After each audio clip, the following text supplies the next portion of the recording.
All right, well, okay.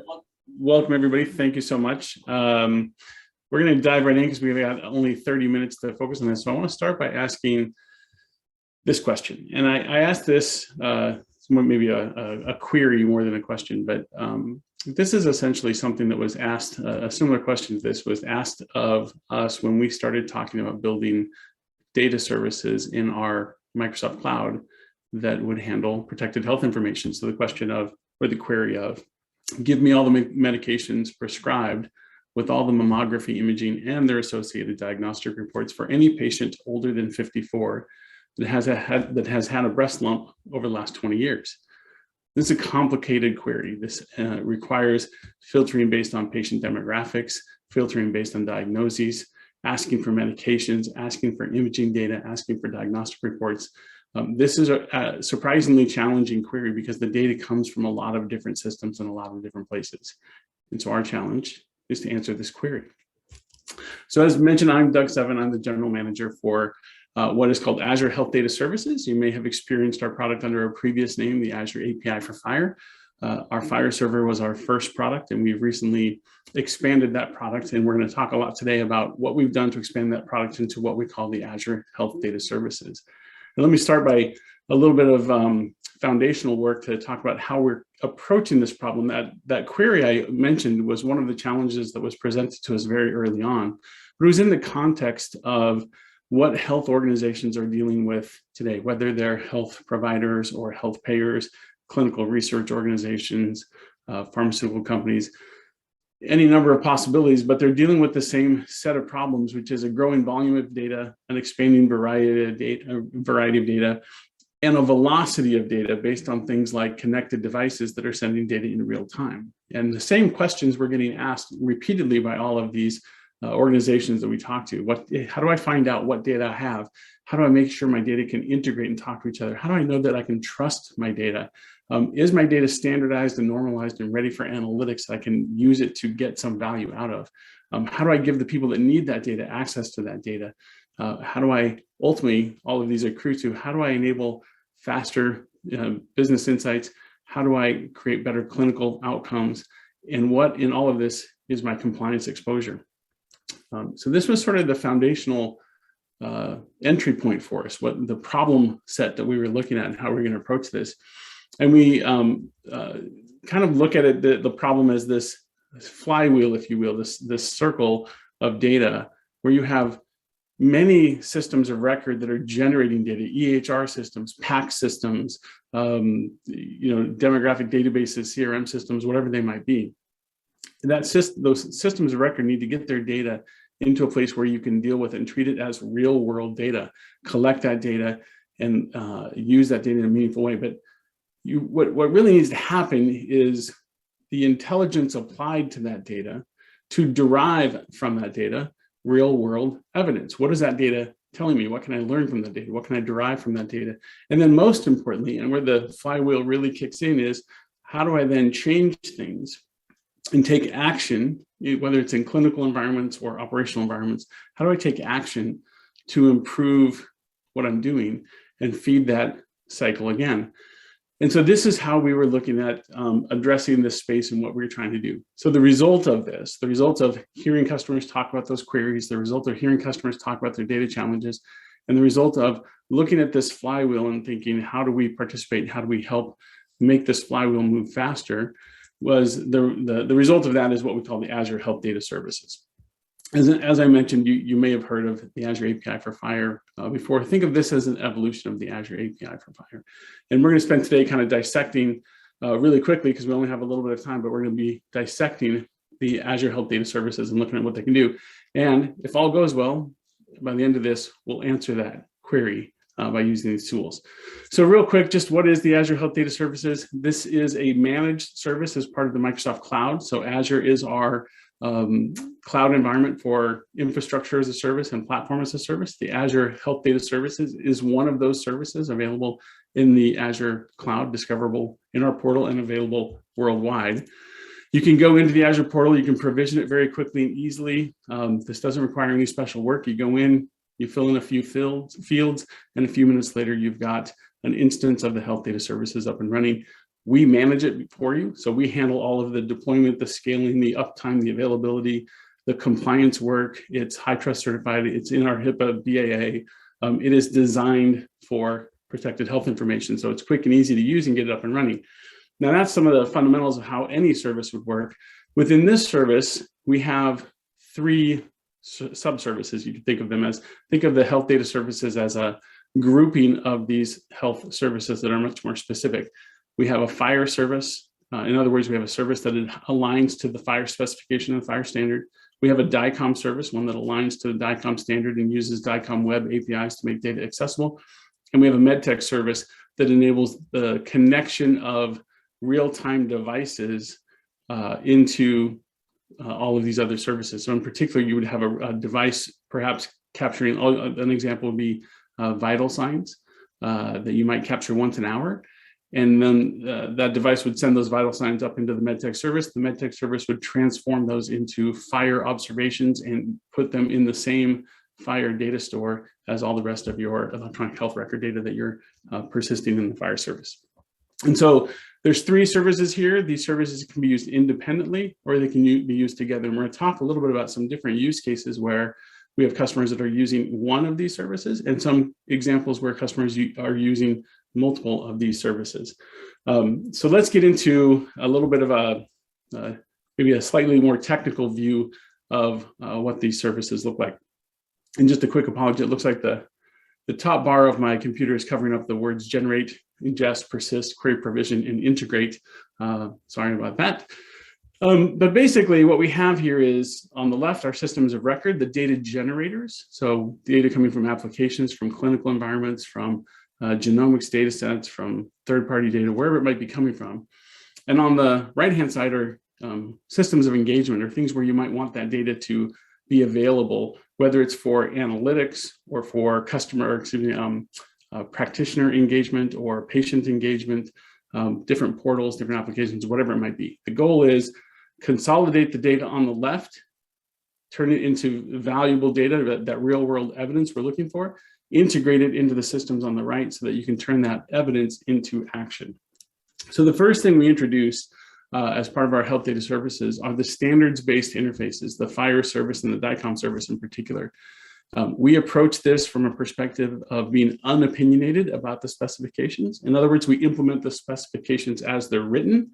And if we don't agree with how they're written, then we work with the standards bodies to change those. And so even here at FHIR DevDays, some of the folks from our team and our peer teams are present talking about some of the work we're doing to advance the specifications around things like subscriptions or other areas that need some more attention. But essentially, we've got systems that can interface through standards, so FHIR APIs, DICOM APIs, and then can expose that data through those same set of standards to different applications. And we then persist that data in different stores to make it available. There's one here that's grayed out, which is called our unstructured or notes API. We have a feature as part of our cognitive services called text analytics for health, where we can take clinical notes and we can structure that clinical note into medical information, and we can output that data as FHIR resources. And so very soon we'll have that introduced into the health data services as an API that you can just pass a clinical note into, and that FHIR data would go right into the same FHIR store as the rest of your FHIR data.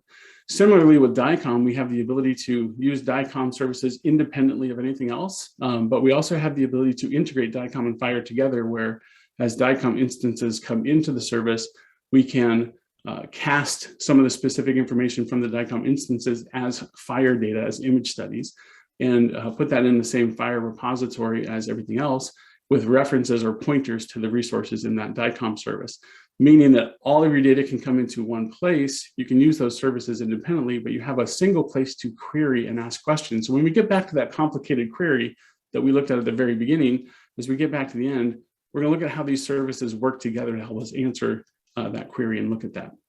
But before we do, let me tell you a little bit about a customer that's using these services and actually using both FHIR and DICOM. Zeiss is a customer of ours that they specialize in optometry equipment, amongst other things.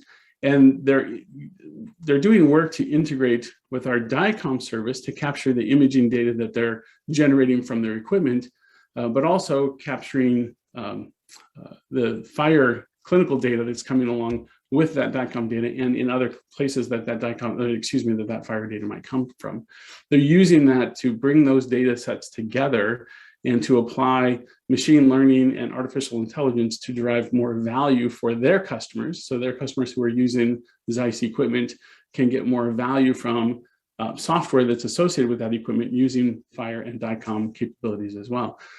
There's more information about how Zeiss is using our product. We don't have a lot of time here to talk about it, but it's a great example of a company that is in the device business and in an area of specialization, but using both DICOM and FHIR together to create more value out of the data that they're collecting and help their customers treat their patients in better ways and do sort of improve healthcare, I guess is a way of saying it, for their patients. So a really fascinating example of a customer that's using both the FHIR and DICOM services together within Azure Health Data Services.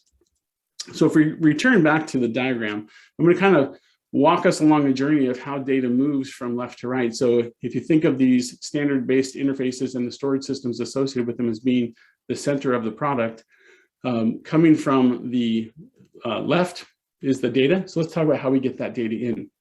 And by the way, I mentioned in the very beginning, the scalable managed service aspects of this. You see that sort of represented at the bottom there. We're not going to get into that. That's just goodness for anybody who's using our service, that these are all the things you don't have to think about because we're doing it for you. We're monitoring the systems. We're alerting to any issues that happen. We're handling identity, all these other things. So let's talk about how data gets in and moves from left to right. So we have a couple of different services associated with this. So I mentioned FHIR and DICOM, but I also mentioned the MedTech service. The MedTech service is, you can think about this as a transformation service where data coming from a device, again, high frequency streaming data coming from a device. I used vital signs as my example. It could be other things as well, but coming in and then that telemetry stream being transformed into observations that are added into the FHIR service. There's other data that might come along with that MedTech service that would go into other parts of the systems. For instance, things like device management and other capabilities associated with real-time devices. But the medical data, the clinical data, would come through that device, be transformed into FHIR resources and added into that FHIR service. And so you're getting all that data in one place. Similarly, to support other ways of getting data in, we've introduced with our health data services a bulk FHIR import capability. So if you want to spin up a FHIR server and then just get data into it as quickly as you can, the bulk FHIR import capability essentially turns off a bunch of the capabilities of the FHIR service just to allow data to come in as quickly as possible and then turn on those capabilities again. So think of this as a way to really quickly hydrate a FHIR service with a large bucket of data that you have, and then start to use that service either for transactional workloads or for analytical workloads, whatever it is you're trying to do. We also have introduced, quite a while ago, we introduced a convert capability that is part of the dollar convert data operation. And this enables you to convert data from what we think of as legacy healthcare data types into FHIR being the more modern healthcare data type. So HL7V2 conversion into FHIR, CDA conversion into FHIR, or even JSON or CSV conversion into FHIR is all part of that convert API. We have lots of templates available. So this is a rules-based conversion. You're going from one structure of data to another structure of data. So it's a rules-based conversion. We have lots of templates available for different, for example, different HL7 V2 types, whether that's ADT or ORM or ORU. We have lots of templates there. And then those templates you can modify and turn them into whatever you need based on your implementation. If you've got something that's proprietary or customized, you can design the rules for how that gets converted into FHIR. We've also added in, of course, as part of our FHIR server, but I kind of have it represented separately here, is the FHIR profile validation. This ties into things with the various implementation guides and how you might use FHIR profile validation as part of the workflow. So example, validating against a US core profile or something like that as part of that service. So this is really, how do you get data in? And that data can come in as high frequency streaming data, that data can come in as bulk data, that data can come in as non-FHIR data that you convert to FHIR, and that data can come in as FHIR data straight through those APIs directly. Any of those, once they're in FHIR, can of course be validated against a profile. And so that's how we get data in, but let me talk a little bit about, since I talked about the MedTech service, let me share another customer example of someone who's using that service. We've worked with this company, Sensoria, for quite a long time, and they've developed an IoT solution for health tracking. In particular, the example here is their diabetic foot ulcer boot. And so this boot has a sensor on it, and that sensor is capable of capturing vital statistics from the patient. They've got other devices that they've created since the boot. The boot was one of the first things they did. But what they're able to do is use this boot to capture information from the patients, particularly think of this as an outpatient scenario, capture real-time data from that patient, bring that data into a system and integrate that data with other data that they have around the patient, and use that to, again, apply some machine learning to it, apply some AI capabilities to it, and really enable better treatment or better care of that patient to do things like intervene if they see something changing in the patient's condition, and provide alternative treatment or care plans based on what they're seeing from that data. Then the goal here is, really how do you keep the patient healthy, get the patient healthy, and reduce the readmission rate of bringing them into a clinical environment if you don't need to. If you can intervene early and keep them healthy and get them healthy, then reduce the amount of the readmission and ultimately reduce the cost of the treatment there as well. So again, and I'm sharing a couple of stories here today. They're all available online. You can search for them if you look up Azure Health Data Services, and in this case, Sensoria. You'll find more about this example. But a great example of how they're using our MedTech service and our FHIR service, and then connecting that to other services to do things like machine learning and AI. So let's talk about how then, if you got the data in and we have it persisted as FHIR or DICOM, how do you then connect it to all these systems, and what do you do with it? And so that's really, as we move from left to right, we start with how do we sort of just get that data into other systems where it might be relevant. So there's three things to call out here. One is, I'm going to kind of work from the bottom right-hand side of the share and export box and kind of work clockwise around. Bulk export enables you to simply do that. This is aligned with the bulk data capabilities in FHIR to just export FHIR data as ND JSON documents. So if you want to export all that data out to use in some other system, you can just do a bulk export of that. And that's a great way to get data and then start to use it in other places. We've done examples at FHIR DevDays in the past of using bulk export along with things like Spark and Databricks to reshape the data and do interesting things with it. As we move clockwise there, de-identification is another capability we built. As you think about exporting data, you're talking generally in the realm of secondary use of data. So de-identification becomes a very important aspect of that. And so as part of our export capabilities, you can apply the de-identification rules. And again, this is, since we're dealing with structured data, similarly, this is a rules-based de-identification capability. So you can apply a set of rules that will do a number of things to the data depending on what rules you want to abide by. So if you're abiding by the HIPAA safe harbor guidelines for de-identification, which means you're going to redact 17 identifiable attributes, and the 18th identifiable attribute being anything else that might be identifiable, you just apply rules for redaction to all of those attributes. But if you want to abide by the HIPAA expert determination guidelines, which give you a lot more flexibility in how you de-identify the data, which also means you can make the data much more useful for things like analytics and machine learning, you can apply different rules. And so we have de-identification capabilities for things like hashing values, tokenizing values. So instead of redacting a phone number, you might tokenize it as phone number. So at least you know that you have that.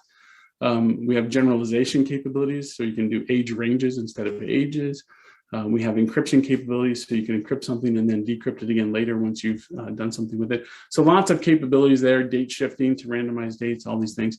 It puts a lot of control in your hands in terms of the choices you make around the de-identification of data as you move it out of our FHIR server and into some other system that you might use. We've recently introduced, as we move clockwise through that box, we've recently introduced an events capability tied to our Azure Health Data Services. So you can essentially create events and triggers that occur when something happens. So this often would be tied to things like a MedTech service, where you're listening to a real-time or high-frequency data stream and you want to respond to an event, perhaps look for anomalies that might occur. And so maybe you're listening for new observations, and as new observations come in, then you have a bit of workflow that looks at that observation to determine if it's anomalous or not.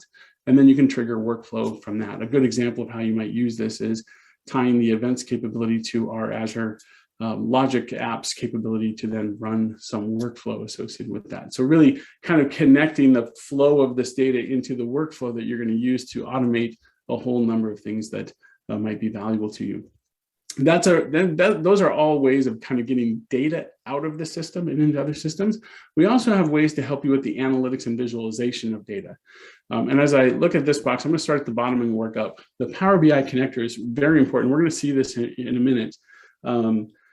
This gives you the ability, if you've ever used our Power BI tool, this is a great BI visualization environment. It's used by many companies, many organizations. And so people are very familiar with how it works and how you sort of get access to data and then create the visualizations of that data in lots of different ways. So we built into our Power BI tool FHIR as a known data type. So I can point the Power BI environment at my FHIR service and say, that's where I want to get the data from. And then I can select what data I want to pull into my Power BI environment and start to do something interesting with that data. And I'll show you a little bit about I won't get into like kind of the step-by-step, but I'll show you the result of doing that, where pointing the Power BI environment at our health data services and using tools like DICOM Cast and using tools like our MedTech service along with FHIR enable me to ask those complex questions in an environment that's really easy to understand the answers. And so I'll show you that here in just a few minutes. The other piece of that is our Synapse Link, or what we currently have in open source is a project called our FHIR Analytics Pipeline. And what this enables us to do is create a data pipeline that works similar to bulk export, but a little bit different, where we're pulling data out of our Azure Health Data Services and reshaping that data into an appropriate shape for use in analytics, and then pulling that into our Synapse Analytics environment, where you have all the tools at your disposal to do all kinds of different analytics workloads, apply machine learning, and do some great things.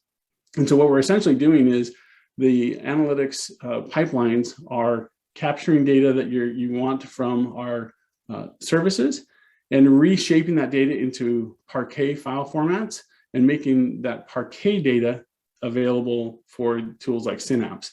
That can be used with tools like Delta Lake and Databricks.